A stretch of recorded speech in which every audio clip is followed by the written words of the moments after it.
So,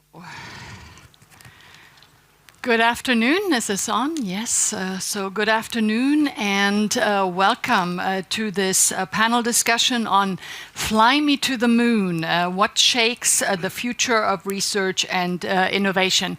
Now, we only have about 75 minutes, so I will skip my opening remarks and actually dive right in this afternoon. Before I call on my panelists who are right there, hello, I actually want to call on a very special guest in the audience today, and that's, of course, Carlos Moedas, the European Commissioner for Research, Science and Innovation. So, Carlos, when I was told today you would join, I said this is actually perfect because he can be the appetizer before our all-female panel. So I hope you don't mind that you are our appetizer this afternoon, and maybe you join me up on stage and we give him a warm round of applause.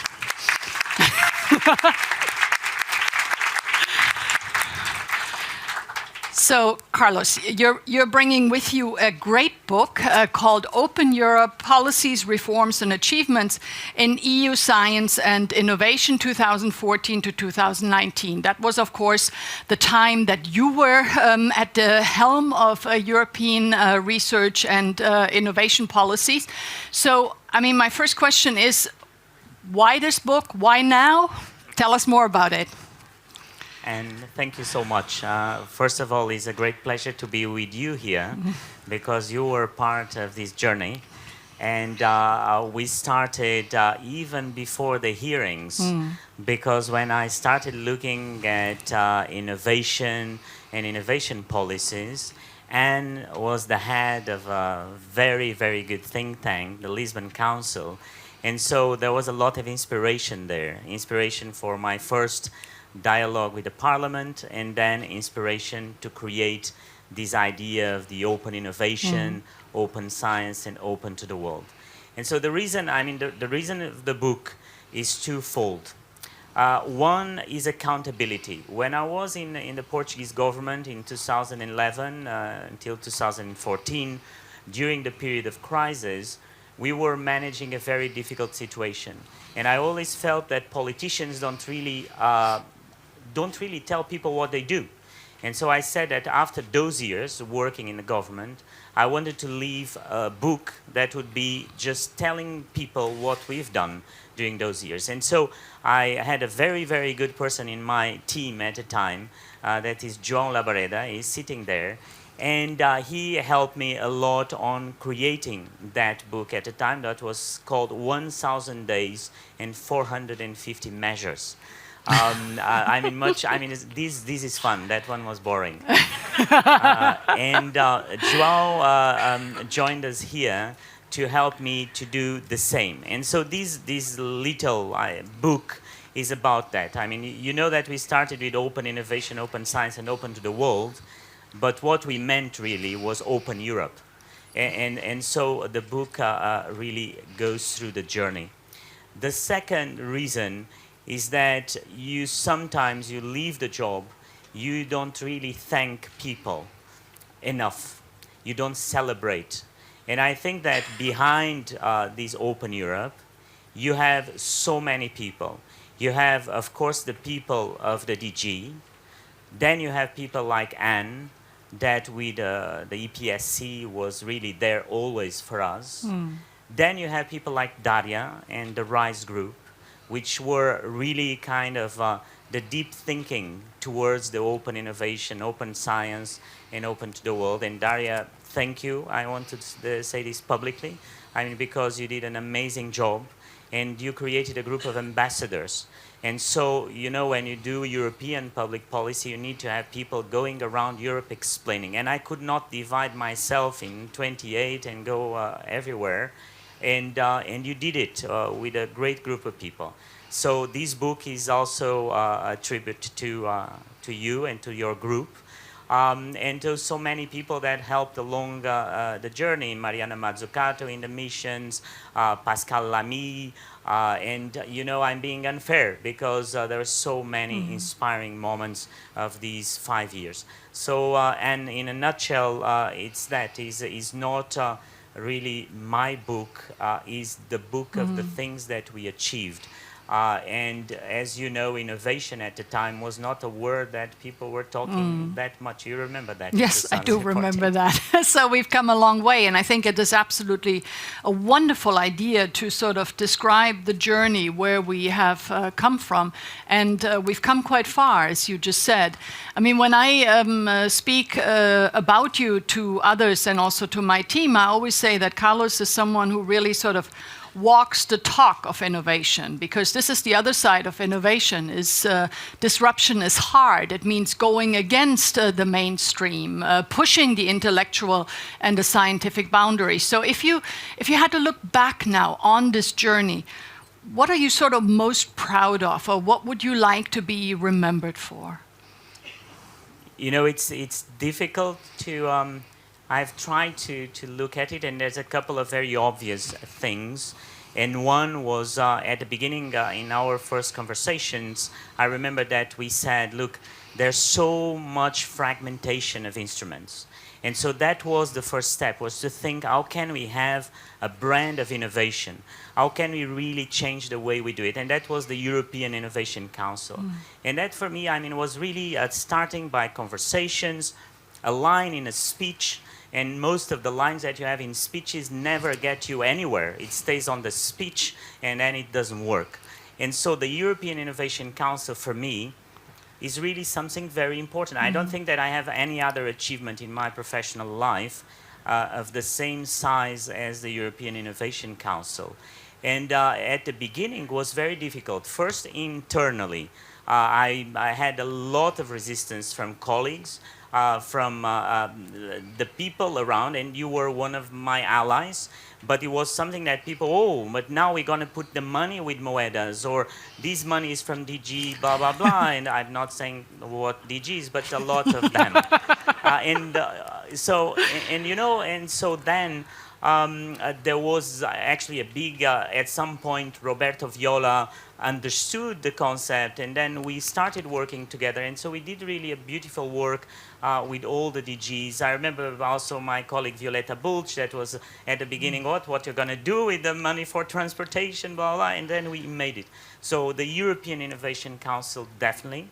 The missions, I think the idea of the missions, it's something that can be really changing Europe for the future. I think that we undersell ourselves, and having these missions where we can sell Europe in a different way, I think that this can really be a game changer for Europe and for the funding of science. So I would put on the top of the list definitely the EIC, the missions. And then there was other small bits and pieces that were extremely important. Open access, open data. We had at the time everything we did about the scientific advice mechanism, the chief scientific advisors. So all that I'm extremely proud, and it was not my job, it was with the help of all of you. And I know that there's a lot of people in this room that know that. That all these things were not even there. I mean, now we talk about open access. At the time, people don't even knew what open access was. We talk about the data protection regulation, but before the GDPR, there was a decision of the ministers to have open data in Europe. That was a huge political decision. But nobody was talking about it at the time. So we were somehow a little bit ahead of time. I remember my colleagues when I said I'm going to have these chief scientific advisors, and everybody, what's that? And then people started using them. And now you have a group of 7 people that are just the best of the best. I mean, you have a Nobel Prize that is a chief scientific advisor, Sir Paul Nurse. You have Rolf Dieter Hoyer. You have these amazing people. And that, I hope that these things will stay institutionally. And that's what, thinking about the future, is that how do you create things that stay? And you probably have also the same feeling, right? Things that we cared so much, then we want it to stay, right? It's not about us. No. No, it's not about us, but I think it is important to leave certain institutional structures in place. Who's telling us to be quiet? Or maybe our time is over, but I think you have done that. And I mean, just to say, I think you and your entire team, you have many colleagues here in the room, you've done an extraordinary job. And I think you can look back on the last 5 years with nothing but pride in what you have achieved, because these were years when so often Europe was in crisis and all this entire agenda sort of was threatened to be derailed because everyone was thinking about something else. And with such diligence and commitment, you kept going and you kept the focus on research, on innovation, and on science. And I think all of us here in the room, we owe you a huge deal of gratitude because we all believe in that, but you were our foremost champion. So I think he deserves another round of applause. And there's a little, for the ones that care about reading this book at night. This is going to be a bestseller, I have no doubt. So, Carlos, before you leave, I need to ask my female panelists to please come up because I cannot miss the opportunity to sort of drown him in femininity. So come here. So please, and with yes, we need a book. So don't be shy. I think you know who the panelists are. So you come on up. So where can we stand here? Carlos, you have to definitely be in the middle because you are a minority here. So, let's... And not so stiff, ladies. Come on, it's an innovation conference. So please there's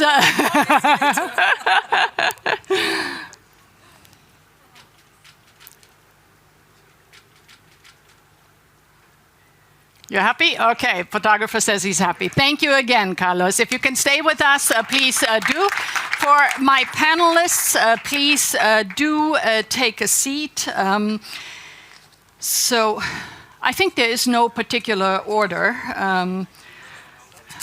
And the two Darias sit next to each other. That's going to be quite a challenge here for me because I realized in preparing that we actually have two Darias on the panel today. So, ladies, we're here to discuss Fly Me to the Moon, what shakes the future of research and innovation. So obviously all of you have thought extensively about this question, not just for the panel today, but probably for most of your life. So if there has been one change that I have to say I have witnessed in sort of innovation debates recently, it's the centrality of the focus of sustainability, of climate change. I think that was not as present recently, but I know that many of you have actually over the years worked on it, but I just wanted to say that up front because I think the expectation here also of the panel is to understand how one can drive economic development in a sustainable way. And innovation is, of course, one of the key catalysts and vehicles to do so. So our first speaker in the panel was already mentioned very favorably and rightfully so, Daria Isakson. She is founder and CEO of Isakson Innovation, but also, as Carlos just said, the chairwoman of the RISE advisory group that reported and has advised Carlos Moedas over the years. So, Daria, in your work, I know that you help companies, you help cities, but even countries, I think, to develop digital agendas with really a transformative impact in the way we live, in the way we work, in the way we commute. So, and often these discussions really focus, I think rightfully focus, on the centrality of place, of where we are. But then usually we always speak about the same big cities, right, that we all know and that are at the forefront of innovation.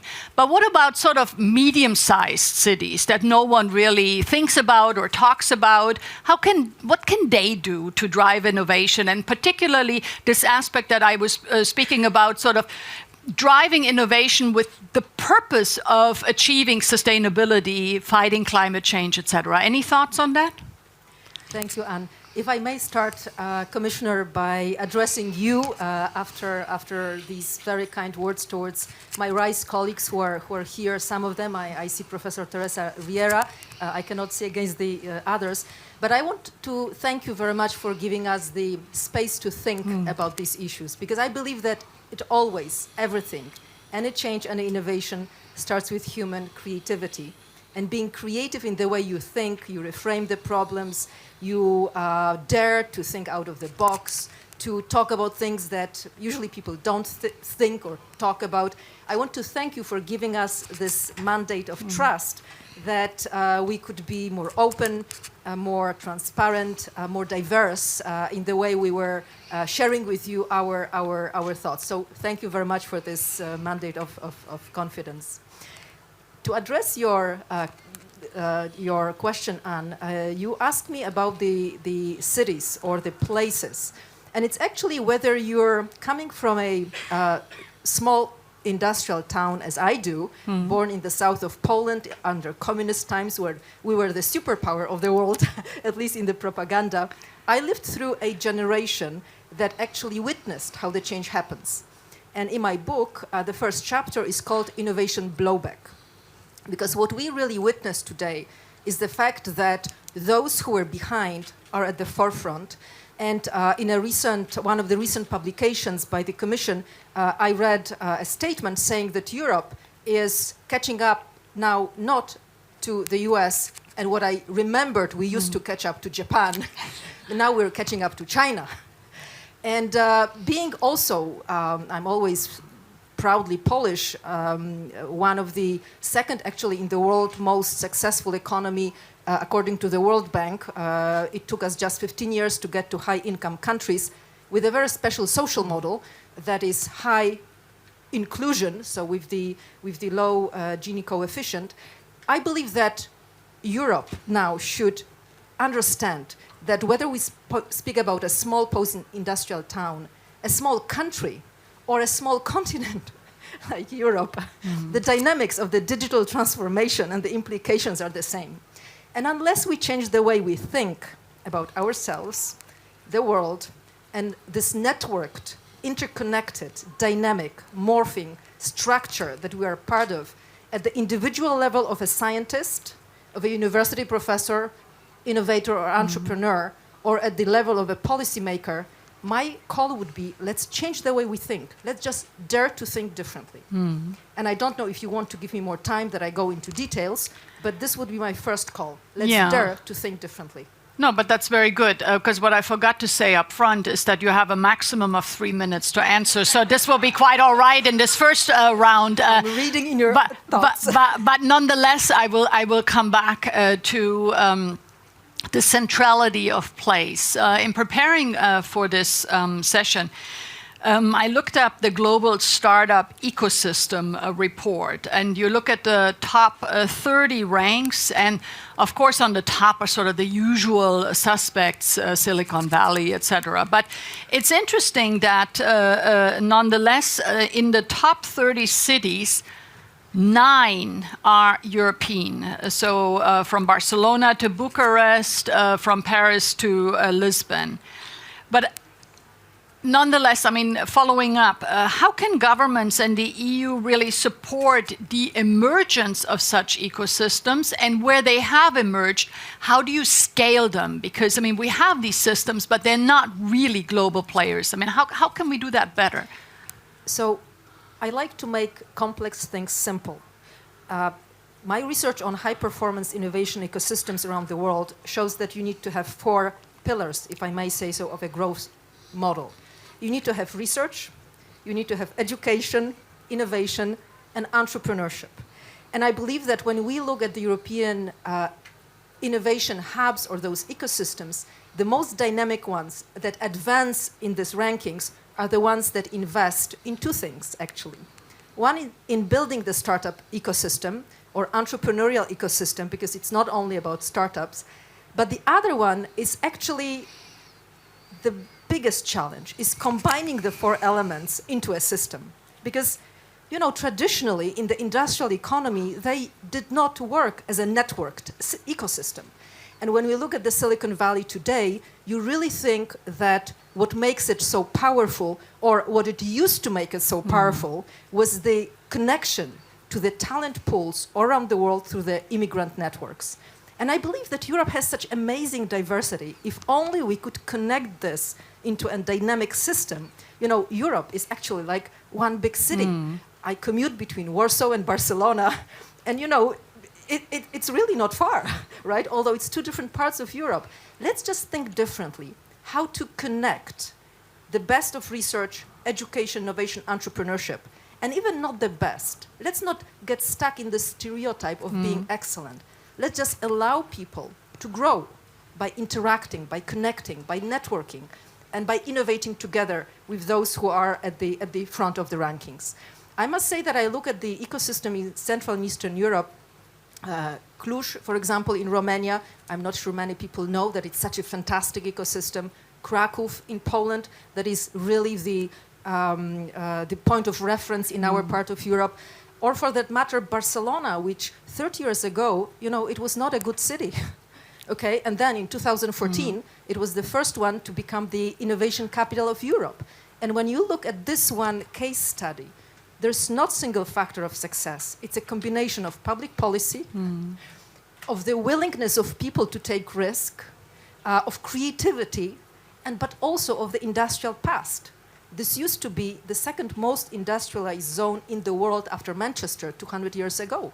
And we have these many places of post-industrial past in Europe that could be reinvented, like the Silesia, where I was born, the coal mining district of Poland. So I believe, again, combine four factors, four areas: research, education, innovation, entrepreneurship, through policies promoting this combination. And then just empower younger generation. No, that's very interesting what you say. I mean, you are well known for sort of this network thinking, but listening to you, I wonder if we need more network doing, because, and not just for excellence, but maybe also lifting the boats of those who are not excellent. I mean, so it's really, really interesting what you say. Just we finished a small piece of research about understanding the connection between networking and innovation, which is not a usual way to think about a growth model. And it's obvious everyone is using networking to sell, to find partners. But what is interesting, only 20% of companies use networking to disrupt.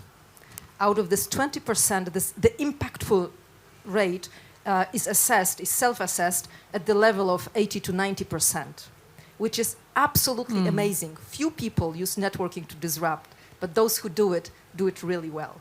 That's interesting. Thank you so much. I mean, that's really a very interesting thought. Now, I would like to talk to turn to Eileen Huang, who leads the portfolio of energy efficiency projects between the International Energy Agency and China. And Eileen has in the past done many things, but she engaged very closely with the Chinese and the German G20 presidencies in the area of energy efficiency cooperation. So, Eileen, I already mentioned that we speak so much about the SDGs now, the Sustainable Development Goals, but we know from experience that these targets, they really need to be more than just sort of checkbox exercises. And because at the end of the day, what we're talking about is really deep economic and societal transformation that obviously not only Europe must undergo, but also every other part of the world, including China and also the United States. So if you had to give any advice to Europe about how it should position itself, particularly vis-à-vis China and the United States, to really turn this this challenge of sustainability into actually a competitive opportunity, what advice would you have for us? Well, this is a big question. That's why I'm asking it. Glad I don't have to answer it. I think, you know, when you talked about the SDGs and them not being check boxes, I think that's like a very important question right now. And this is a very good week to ask that question because at the UN Climate Summit, the results, let's say, were not as were disappointing, to be honest, because There was so much hope being built up, but in the end, a lot of it turned out to be just staying at the level of political discourse, but less so being translated into action. But what the climate summit, I would say, did communicate is this sense of urgency that we need to act really, really fast, and we don't have that much time anymore. Now, what does it, what would it take in order kind of to deliver that change and to turn these things into opportunities? For me, it's a matter of kind of staying to a direction and to deliver that change fast. For instance, what would it mean for the research and innovation agenda if I were to think big, right? I looked back into the Horizon 2020 portfolio and the allocations and how that aligned with the SDGs, for instance. And we could see that climate action only represented 4% of the overall budget allocation. Societal challenges, a bit broader, maybe we can take that as the coverage of SDG-related innovation, was less than 40%. Now, what if for the next framework program, we made SDGs an underlying criteria of all innovation? So, for instance, circular economy, which was part of the 4% climate action portfolio, what if we sort of made circularity an underlying criteria of all innovation that goes on in advanced materials and in the manufacturing sectors? So this is what I mean in terms of direction. Now, in order to achieve the kind of scale and the speed of the transition, I think we cannot think just look at research and innovation policy anymore, but in combination with industrial policy. A good example and a good story for this is, I would say, the story of solar PVs, because the breakthrough innovation actually happened in the 1950s, but the breakthrough commercialization did not happen until 2004, when the German government introduced the feed-in tariffs and created the momentum for an industry to emerge. And then later on, the Chinese entered, the prices dropped, and now it's everywhere. And India now is kind of undergoing a solar revolution, piggybacking on that kind of chain. But we don't have, if we have new breakthrough innovations, we can't wait 50 years for them to commercialize, because we're meant to be a kind of zero carbon economy, a net zero carbon economy by 2050, and we only have, the time's ticking, we have 31 years left. So this is what I kind of would say what we need to do. Now, in terms of the positioning to vis-a-vis US and China, I think it's very easy to slip into, especially in the current political climate, to slip into a sort of protectionist little bubble thing. But as I said before, if you look at this chain of innovation and also commercialization and technological development, it's also interconnected. The markets are so interconnected. And we can't think of them separately, and we need to continue promoting multilateralism no matter how hard it is. But what I would highlight sort of now, especially in the current climate, is that political leadership is incredibly important, especially sort of with the US taking a bit of a backseat. And also, I would say, like, China not kind of entering and assuming the responsibility that it should as such a big global player. They are doing, I just came back from China this morning, and when you kind of drive through the city, when you're at the airport, you see a lot of green propaganda everywhere. But again, it's a very strong political discourse, but if you kind of look at the commitments and also some of the planning that is currently going into the next 5-year planning process, they're not as ambitious as they would like to be. So again, it's sort of because they're really concerned about growth, and maybe we need to question that, but recently they just lowered the electricity prices by 20% because some of energy-intensive industries, such as glass, were starting to move to the US because it was cheaper over there to produce. And this is a huge concern, and I think it's a huge risk also for the next few years as well, if they can't change their mentality, change their thinking around growth. So yeah, political leadership.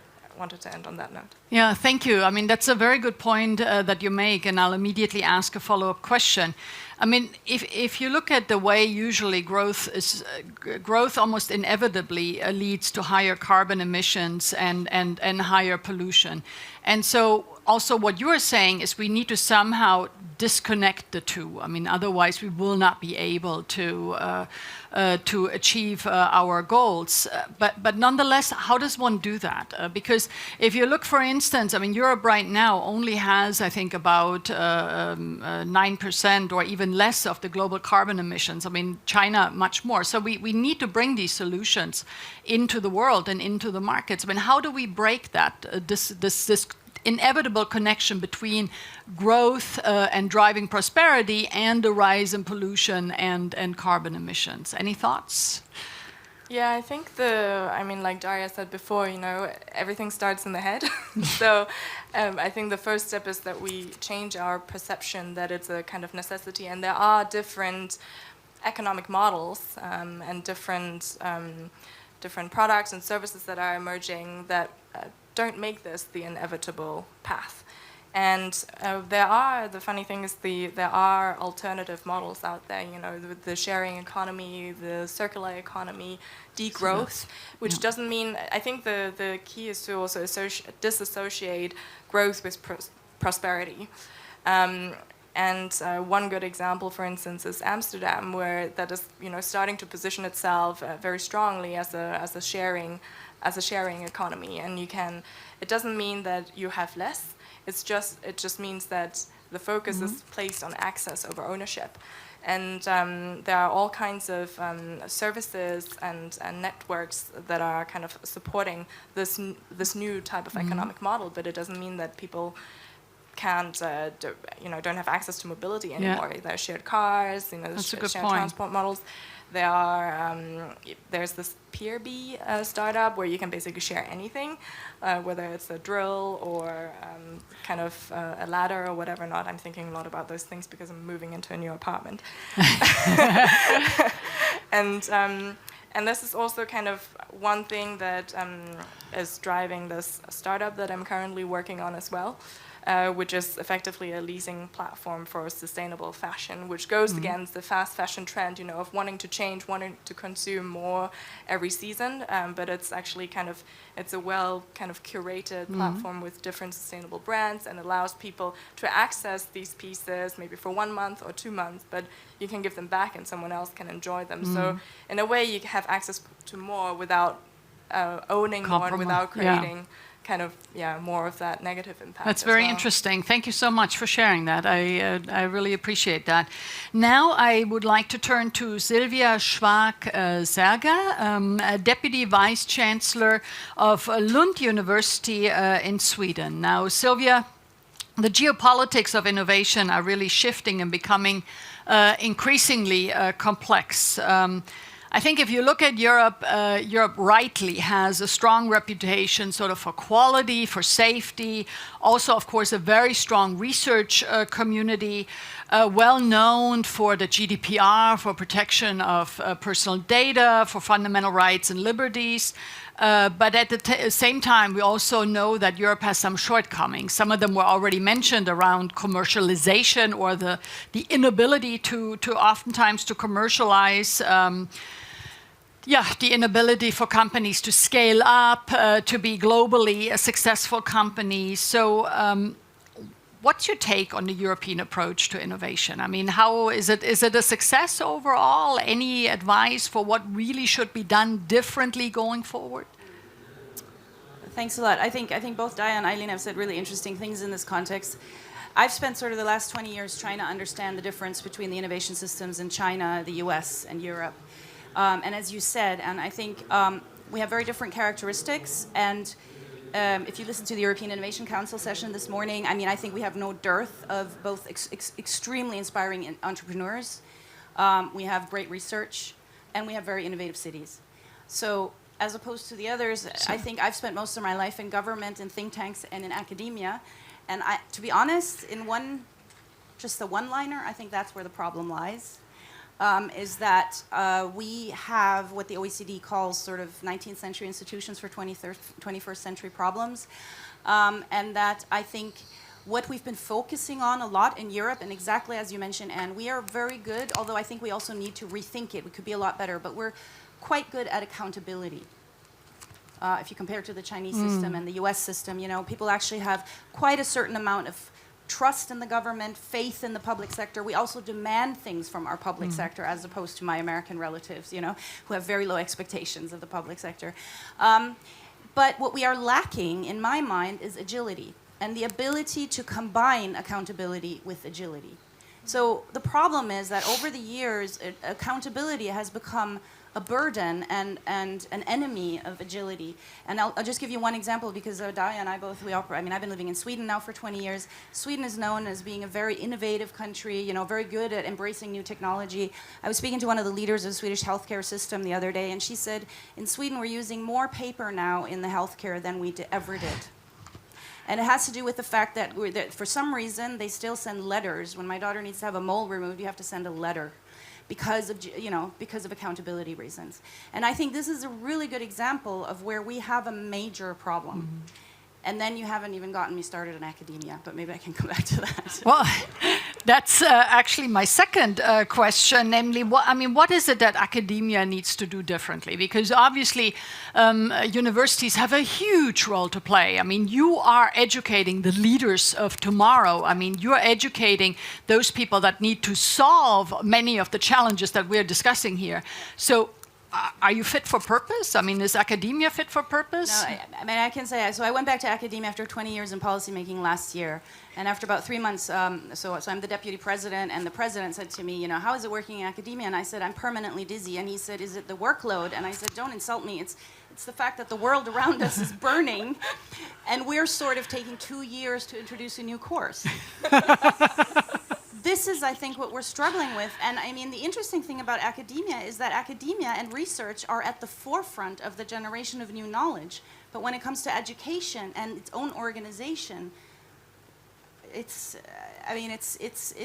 mind-boggling in my mind. And of course, it's not just academia's fault. I mean, in Sweden and in Europe, I think in a lot of European countries, we tend to over-regulate education. We tend to reward research, not teaching. So if you have a sector where the government is telling you how to teach and what to teach, and at the same time the individuals are only being rewarded according to the research they're doing, there is very little motivation to do something disruptive or transformational in education.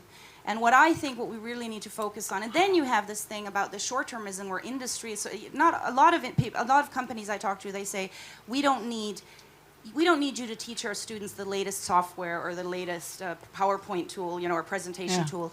We need you to teach your students complexity, ethics, how to engage and how to enter new topics, new view problems from different perspectives. So I think we need to teach them sort of how to converse and understand different disciplines. But so my view is that right now I think we're over-specializing and under-educating. And I think these are the problems that we're not really discussing in academia, and I think this is a particular challenge for European universities, where at the same time we would be incredibly well poised, given that we provide free education, that we try to educate the vast majorities of our population in a similar way, to do something dramatically different.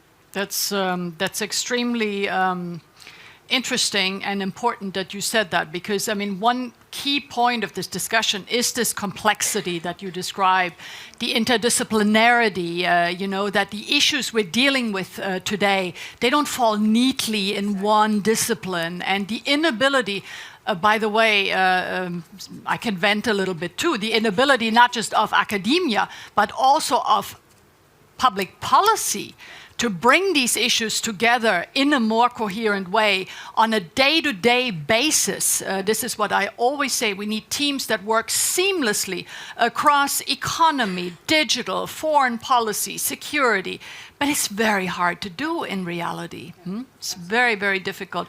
If you have a solution to this? Well, I think Daria's points about networking, and I think networking for disruption are super interesting. I think we need to systematically introduce more disruptors. Yes. I mean, we have, and incidentally, I don't know what I think about an all-female panel, but one thing, I give a lot of talk about transformative leadership, and I do think that one thing, when I look at the people in this panel, and I haven't had a chance to talk to you, but I've talked to the others, and it's really interesting because I think none of our paths have been super straightforward, and transformation is not a straightforward path. And so I think you need to bring people, I call them either sectoral nomads or, boundary spanners, people who like are not at home anywhere, but actually can sort of morph into whatever you need to be them to be.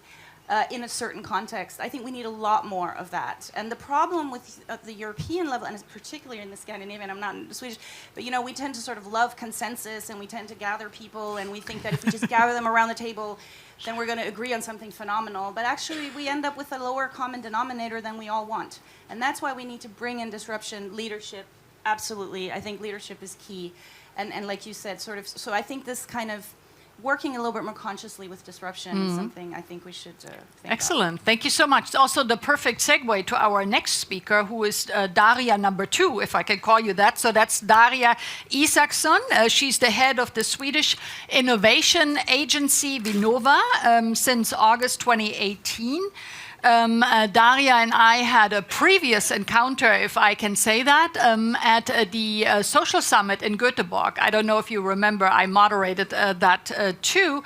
But you, at the time, if I remember correctly, you were the innovation advisor to the Prime Minister. And Sweden actually has its issue. I'm half Swedish, so I can say that has some issues, but also has a lot of strength, thanks to people like Daria. So perhaps, Daria, so I wanted to ask you actually a sort of a wonky question about the innovation principle. The innovation principle, of course, ensures that as policies are developed, their impact on innovations gets assessed in a very rigorous way.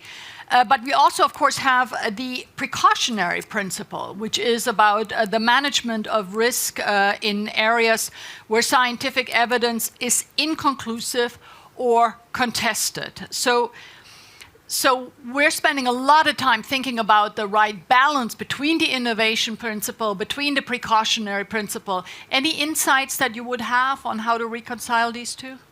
Insights, given that I don't work with that specifically like you do, but so from my perspective, the reflection I would make, because when the question was let's just say that there is no optimal balance and there is no perpetual state to be found, meaning that I think that it has much more to do with the processes in which the questions of balance are being addressed.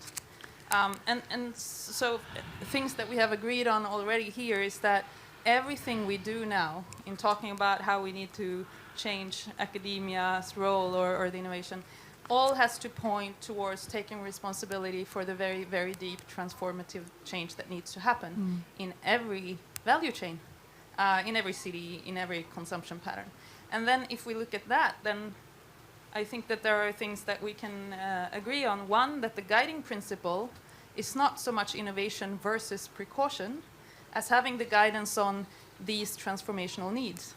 And again, coming back to the need then for political leadership that actually stands for that need for transformation will really be important.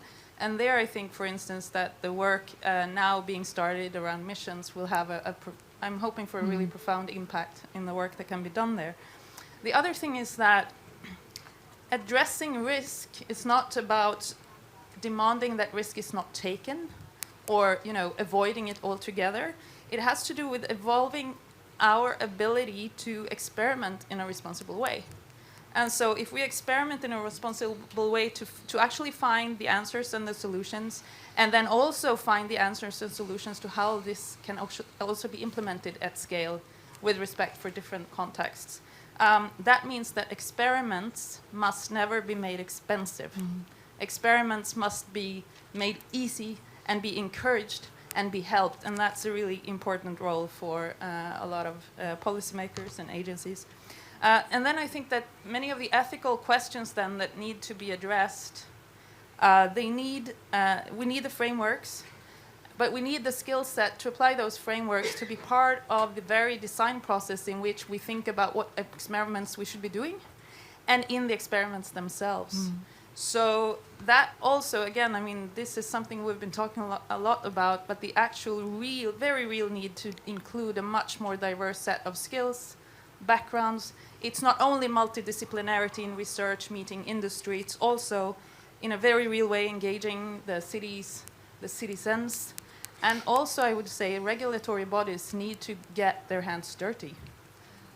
Because I think so much of what needs to happen from a policy perspective is within the given mandate of a lot of regulatory bodies already today, but they're not really making full use of that at all. And then just the final principle would be that it needs to be, everything we do needs to be guided by determination to act, not by fear. And so I made a reflection thinking about, just the fear of job destruction, where I think, to be honest, the debate has moved on a bit, and I'm happy to see it. But, coming from a country like Sweden, where we actually have a very deep consensus around, it's not about saving jobs ever, it's about protecting people and their opportunities to continuously learn, find new opportunities, and having really gone through quite a big changes and understanding that recipe really works.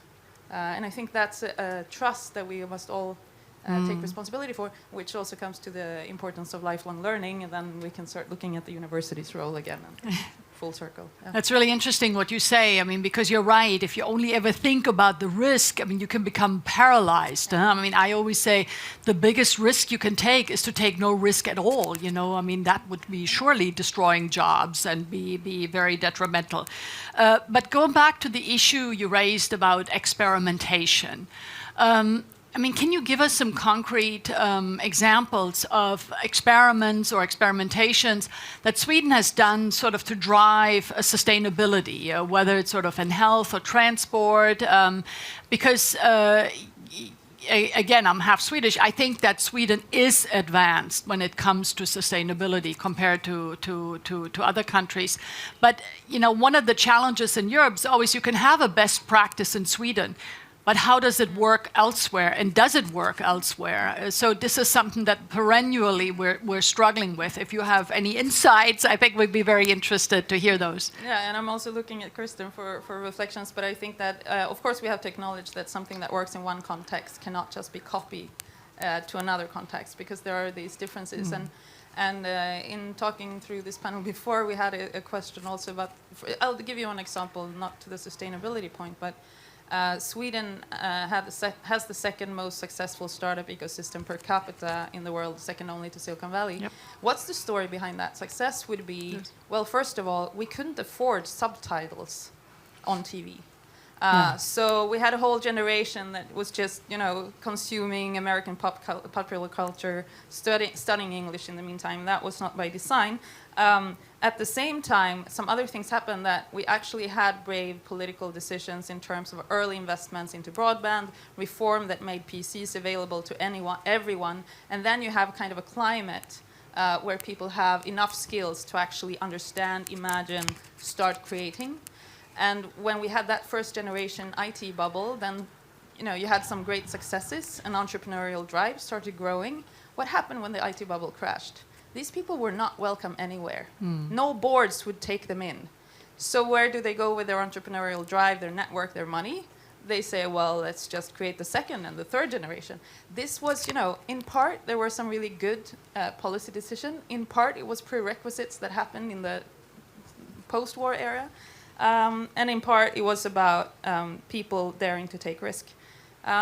So there are some lessons to be learned, but what I'm seeing is that where we really need to learn together now is that's not enough to take us further. We cannot just keep pushing for unicorns, for instance, because we have unicorns that are hugely successful and just increase the level of transport, as we were saying. So we really need directionality in the kind of innovations that we are promoting.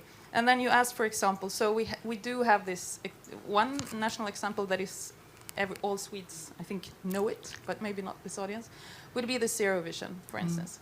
So when it came to transport safety, Swedish Parliament in 1997 said we should have 0 deaths in traffic, period. And then you had a number of agencies taking lead for their part, like innovation in infrastructure. And you had industry taking lead for their part, innovation in advanced security system, driver's assistance, et cetera, et cetera. You had schools taking part in educating children in traffic safety and parents. We didn't even wear helmets when I was a kid, and that changed a lot. So it was kind of interesting to see how that bold, and it was measured. It was really like metrics by year, what we should, and how that mobilized people. So for so many reasons, I believe that there are many people in companies as well in Sweden now and in academia who really have experiences, positive ones, of what emissions-based approach can really lead to. And when I've been talking to some of the people who are really initiators there, I'm asking, so what was the result that you're most proud of? And one person told me, you know what? That it marked a significant change in how we worked, how we interacted to each other, how we networked, how we viewed each other's roles. That mindset changed. And then came reflections on the next step and how the missions approach is going to push us even further. But I think that that lesson was a very important one for us.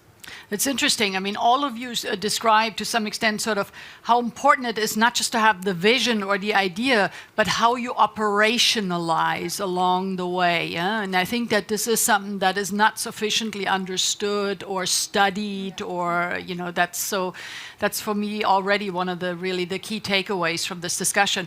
But go ahead, Daria. Yeah. So when I was talking about these experiments, and one of the things that we need to do also is that we have to put the innovation in a context where we get the chance to learn about the systems that they are in, where we get to learn about the qualities in the policy and the behavioral change and the, you know, what kind of regulatory changes is needed. And that's going to be different in different contexts, but we can still, I believe, do that in a more systematic way where we can radically improve the speed in which we learn from each other and pick things up to scale them. Absolutely. Very good point. Thank you so much. So finally, our last speaker in this round, last but not least, Kirsten Dunlop, the CEO of the Climate Knowledge and Innovation Community at the European Institute of Technology and Innovation. The EIT Climate Kick published a new strategy last year. So what was your motivation for taking a new direction? And how do you see it a part of the vision for European research and innovation that is now presented in Horizon Europe? And can you give us a tangible example of the difference that the kick that you are running has been able to make in addressing sort of the challenges that we're discussing here around sustainability and climate change? Would be very interesting to hear. Over to you. Thank you very much. So I was just reflecting back on this fantastic conversation, which has me very cheerful, and thinking about going to my parent-teacher back-to-school night last week. And the announcement across from, I have a 12-year-old son, the announcement across the whole thing was, learning happens in a state of optimal discomfort. Now I'm going to tell you about how the school year is arranged. And it's been sticking with me because, of course, it's absolutely true. But I'm intrigued by a school that's opening up its entire school year with the notion of optimal discomfort.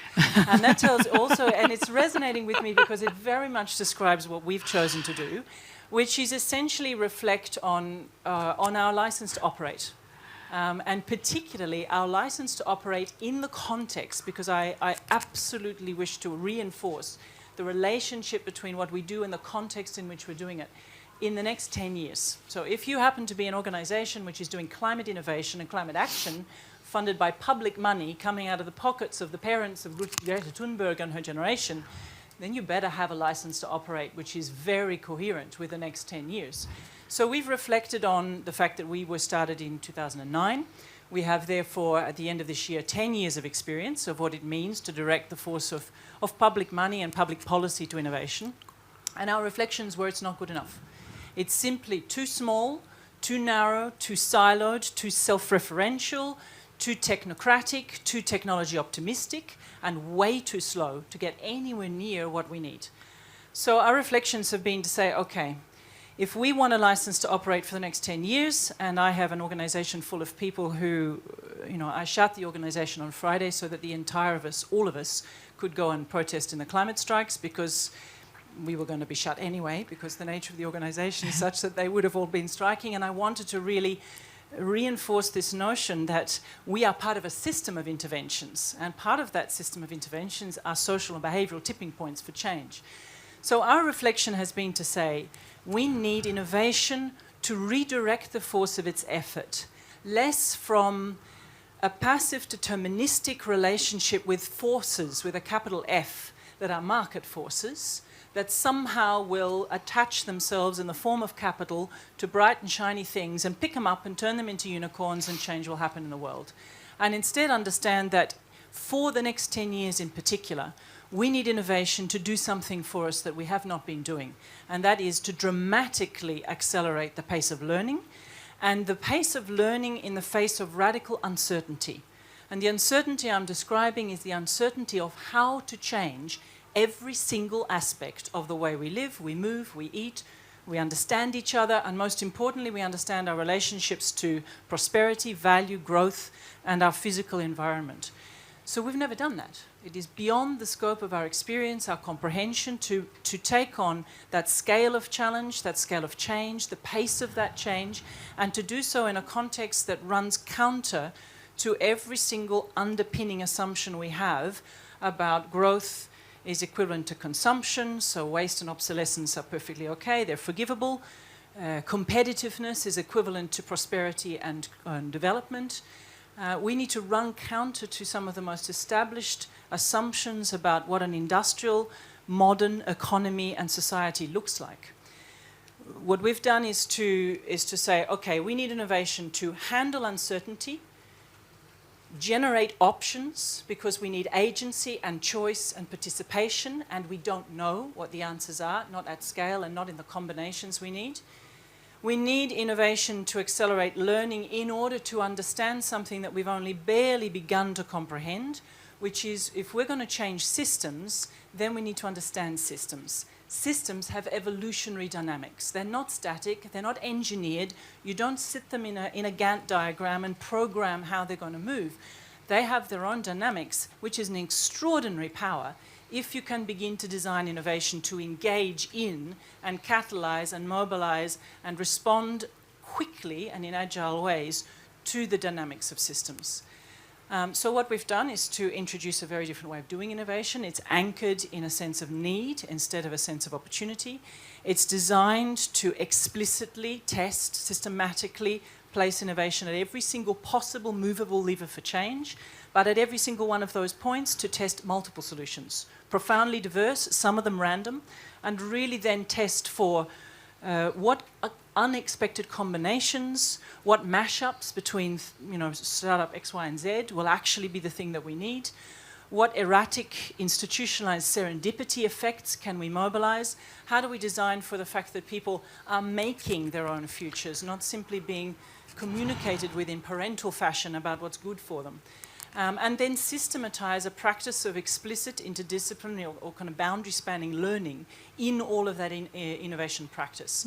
And that's essentially to support decision makers, for whom I have the greatest possible empathy, with something to work with, options, real options, things that you can begin to think about. Where would I double my bets? Where can I change? Which policy, which clause in this 700-page book of legislation do I actually need to change now to enable change? Exactly. I mean, it's very interesting what you say, because what you're describing is a much more dynamic atmosphere in which public policy and innovation takes place than I think we have known. You talk about multiple solutions. I was in Singapore recently where we said we don't really just need foresight or sort of backcasting, but sidecasting. I mean, really looking at what are the options now, not in the future. And oftentimes you will find it's not just one, but you need to look at these multiple solutions. And I mean, that begs the question, however, sort of what is the right mix of resources, regulations, reforms in this dynamic environment? Because what it means is, even if you enact a new piece of legislation, will it still be fit for purpose in 2 or 3 years when the world may be completely different again? So what you're describing here is a huge challenge. And you have 2 minutes to answer. For sure, it will not be right. So if there's one thing we can know, it's that we don't know. Which I think goes to Daria's point about regulators are going to need to get their hands dirty in innovation itself. And to simply embrace the understanding, from my perspective, we call it a portfolio approach. So you deliberately create a portfolio because a portfolio gives a spread of bets, and it gives you the opportunity to create much, much faster feedback loops on what is effectively moving and changing and how one thing is affecting another. But I think, for me, the essence is also designing what we do with research, innovation, policy, and regulatory innovation for humans. Humans need to see empirical, visceral, skin, body learning makes change happen. So, for example, we've launched something called deep demonstrations, so that we can anticipate what the missions might be able to bring, so that we can anticipate not the living lab in a single university campus, but 1 million homes testing multiple different solutions with people living in them, participating in the ownership, in the regulatory change. What does that look like? So that you can start to create that sense of the narratives around agency and possibility that unlock then the dynamics of more mobilization and so on. That's very interesting. I mean, fascinating discussion, but I've already spoken too much. It's now time to go to the floor. Anyone who has questions, comments, I ask you to be brief, to the point, and introduce yourself, and not be shy. So where are the hands? Okay, I see a gentleman over there. And we don't have a normal microphone, it seems like, right? What's that thing that you just took from the table? It's what? No, that... Is it? Oh, okay. I'm sorry, Carlos. You can, of course, always speak. Go ahead. No. It's very rare that I have the time to be listening in a panel, and I just found it was like fascinating, and you kind of corroborate a lot of the things that I believe, and so thank you for that. I find it interesting that Aileen brought the point on political leadership. And then, Sylvia, you brought this point on agility and accountability. And I think that really what's happening today in terms of the political level is that we don't have any more agility.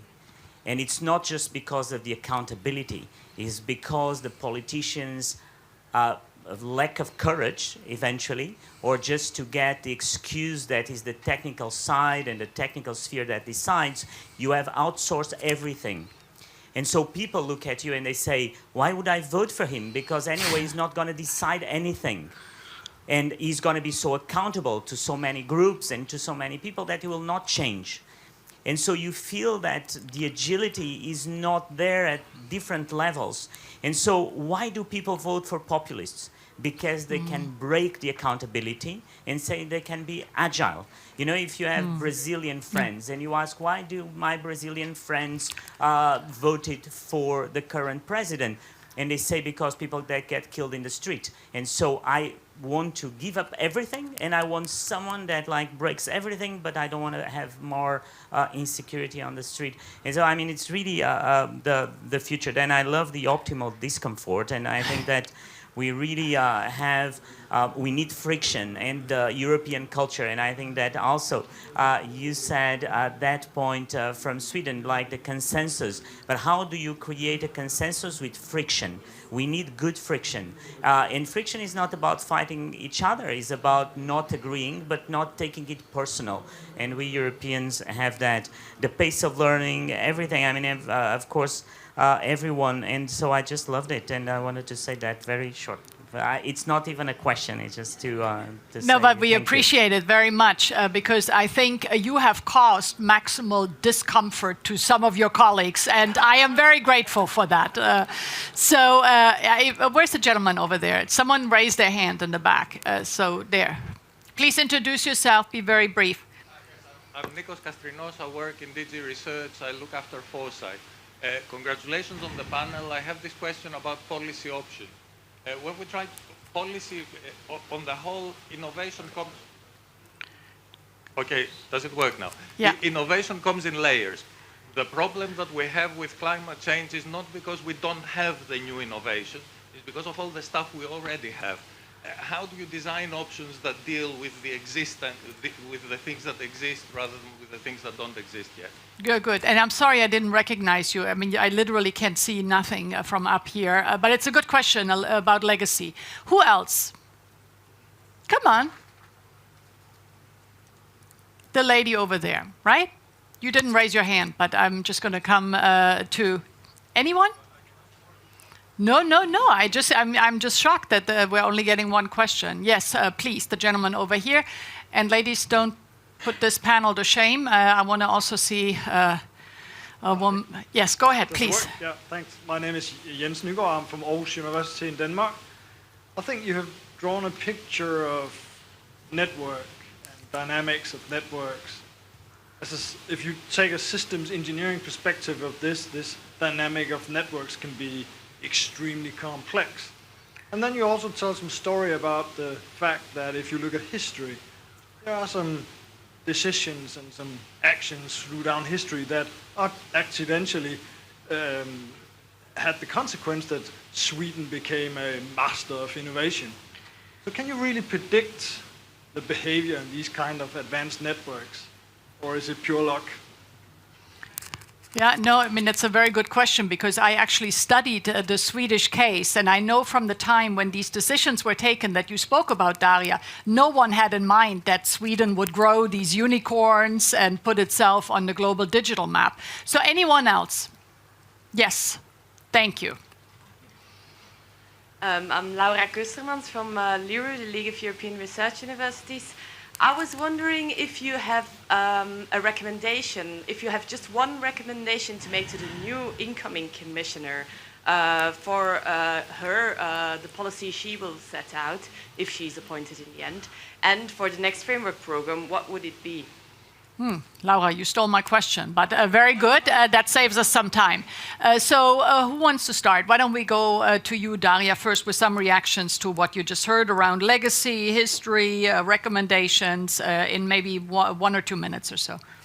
Why don't we start from the other end now?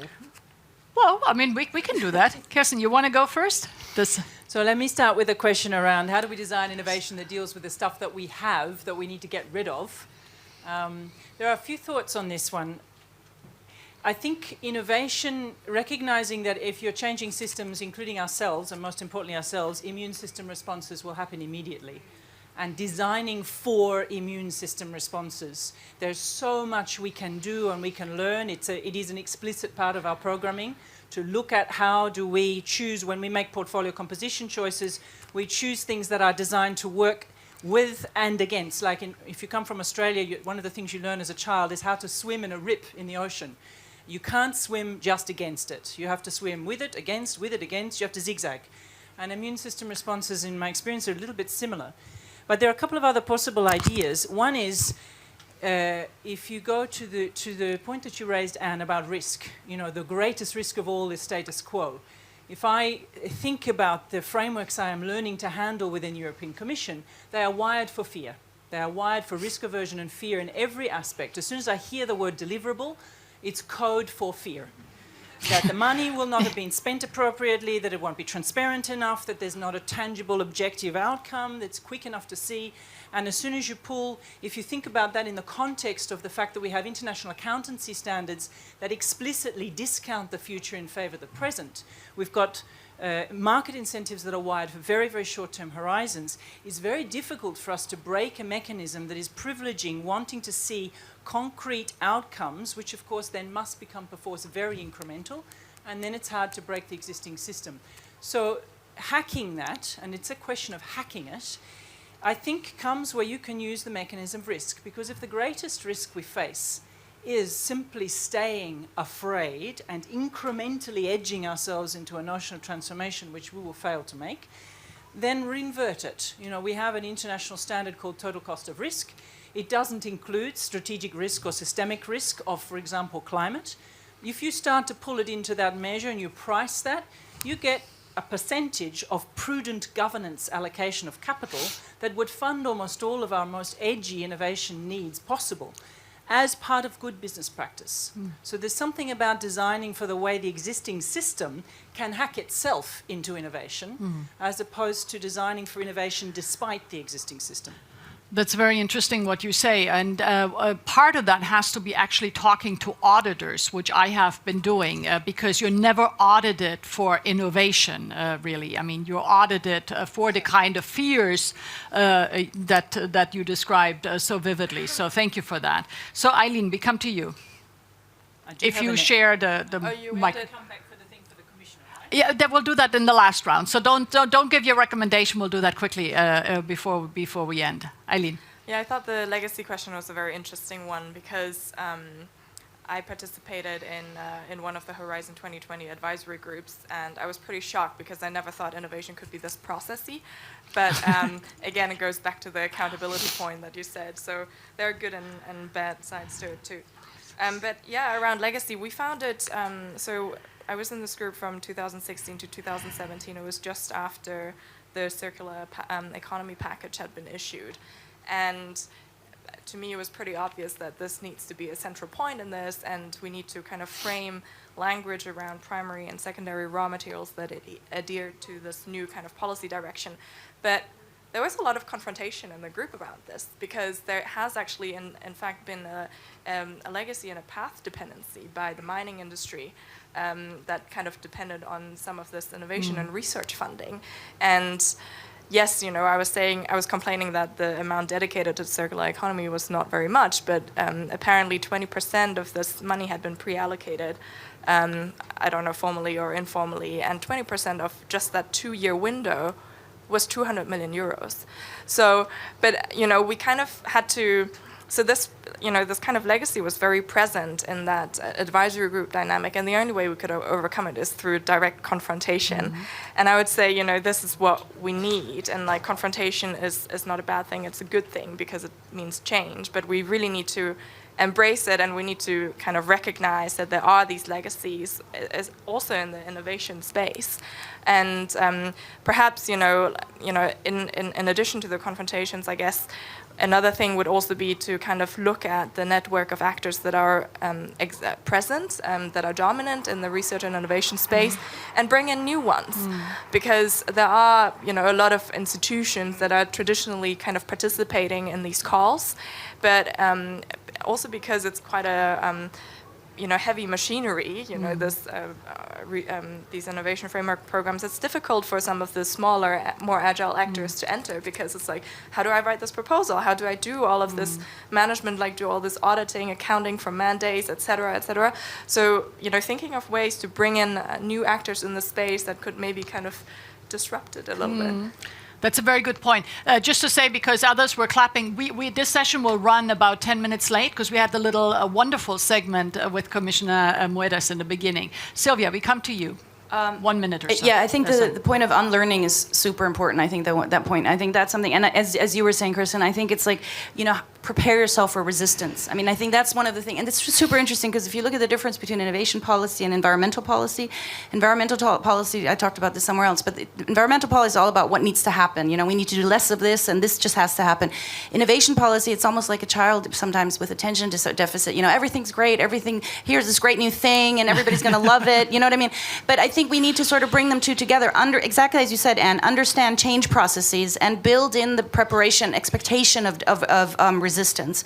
I also think that we all need to get our hands dirty a little bit more in complexity. You know, academia is always talking about this is too complicated for the popular, you know, for people to understand. That's just a cop-out. You know what I mean? We need to sort of start explaining complexity better. We need to accept that things are complex and that uncertainty is one of the things that we're going to have to also build in order to handle this kind of complexity. I'm going to stop there. I have a few more things, but I think that last thing I was going to say, because Daria was saying, you know, when Ericsson had to lay off 20% of its workforce in Sweden, I was appointed by the Swedish government to be the Ericsson coordinator, and it was super interesting because the message that the government sent at that point, that's what you were talking about, Daria, about transformation. The government basically said to me, "How do we help these people in this transformation?" It was not like, how do we stop it? It was not like, how do we compensate people for losing their jobs? It's like, how do we help them forward? You know, how do we, and I think that's the kind of thing, because of course the resistance comes from a fear.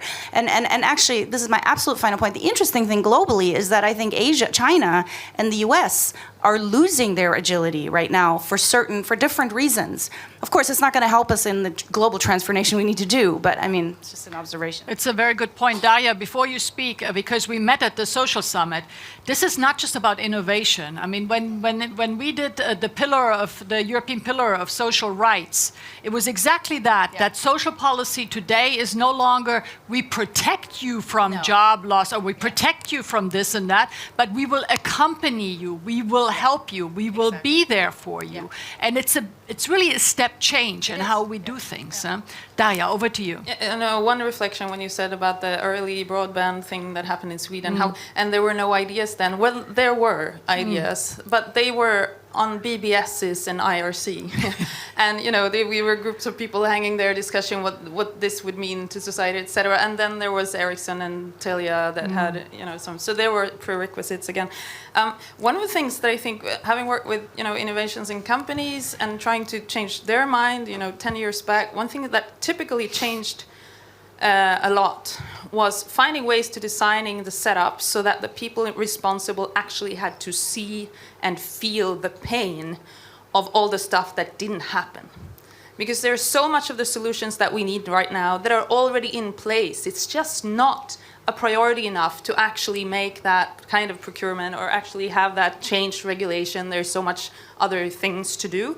So I think just thinking about really designing so that those people are in the room and really see it from all the perspectives. So we did just recently actually an analysis work on all the roadmaps, all the strategies in a small country like Sweden, 10 million people, we're one city in a global context. You cannot imagine how many strategies we still have for mobility on a national level, on a regional level, on a municipality level, and they don't work together. There are these air gaps where you have one agency funding, building more roads based on forecasts where cities are like, can we just please not have more cars? And it doesn't work.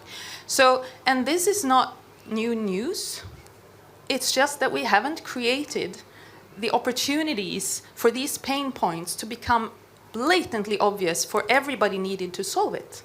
And I think that's one of the things. Can we just carefully, deliberately design those opportunities for people to...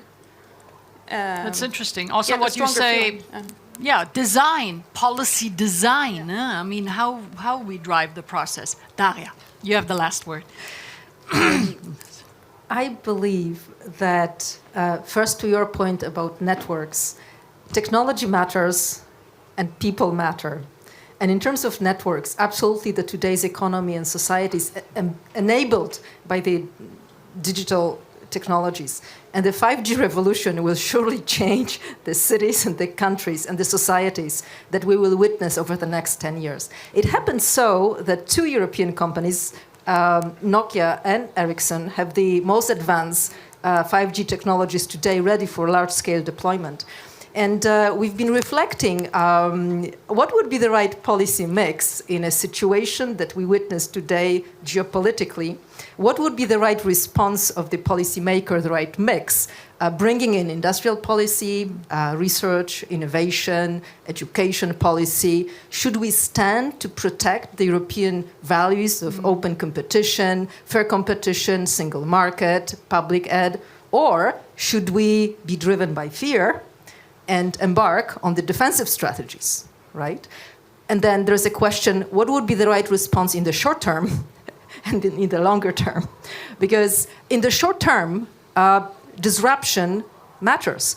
And this creative disruption is actually what should be embedded in the system to kill the least efficient links in these innovation networks, be it a kick, or be it another network, or be it a company that is not able to compete, or a city that is becoming a place that doesn't matter anymore.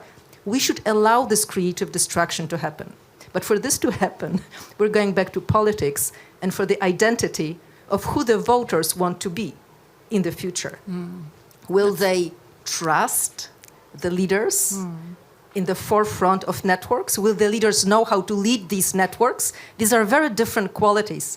And if I had a privilege of saying a word to the incoming commissioner, I would say that continuing the legacy introduced by you, Carlos, with the EIC, with the missions, with the thinking about industrial partnerships, and then with the work that we've done early on entrepreneurial universities, these all little bits and pieces that create a dynamic, new innovation system framework for Europe. I believe that this should be continued to see the ground. And I would also say that there are two different things critically that Commissioner Gabriel brings into the portfolio. Number one is digital agenda. Innovation in government should be all about e-government. And this would be the way to really radicalize the change of the system. And number two is empowering those who are not empowered. And for me, the two groups or three groups are not empowered is definitely the young people in Europe. I'm a mother of three fantastic students today, and I believe that their identity will really shape the future. What do we do for groups like girls in STEM or migrants, immigrants who came to Europe? Do we create places for them to interact and to network and innovate with a purpose in mind? Because let's not forget, there is a part of research that should serve its own purpose. Research for creating even better research. And this is important. It's part of our European legacy, our DNA. There is some of innovation that basically is self-contained for the purpose of being innovating. But what Commissioner Carlos Moedas really emphasized was that there is a purpose why we're all doing this. This purpose, it's a meaning. It's not about having more ideas or more patents. It's about creating the framework, understanding what kind of world we want to live in 20 or 30 years. So this would be my message to Commissioner. Thank you so much, and I think that wraps up a fabulous session. As the chair, I will take the liberty of drawing three conclusions from today's debate. Number one, especially in the public sector, I believe we need to change the incentives. People are not encouraged to really take the kind of risks and really push the boundaries to the extent that is needed. So the risk is still too great to do these kind of things. So if you look at the underlying incentives, it makes sense to be risk averse, to do the things we've always been doing. I mean, so change the incentives. Secondly, get much more resilient to deal with discomfort. I mean, what we're discussing here is huge, and it will lead to a lot of discomfort. So we need to become much more resilient to that. There is still, in many debates, way too much intellectual conformity. So we need to really break this open a little bit and challenge that. And the third is this issue of around connecting and networking. Innovation doesn't always have to be something new. It can be bringing things together in eclectic new ways, and that can lead to the innovative outcome. And I think here this process, understanding that better, experimentation, and including acceptance of failures. You know, you may put things together and it doesn't work at all. So what, you know? So, I mean, for me, I have to say I'm incredibly inspired by this session. First, a wonderful segment with Carlos Moedas, and now this wonderful panel. I think they both, all six of you, deserve a warm round of applause from this audience. Really, well done. A lot of insights, and that concludes the session. Enjoy the rest of the day, and congrats to all the colleagues who are working on this amazing conference. It's a huge success and a lot of fun. Thank you. Thank you.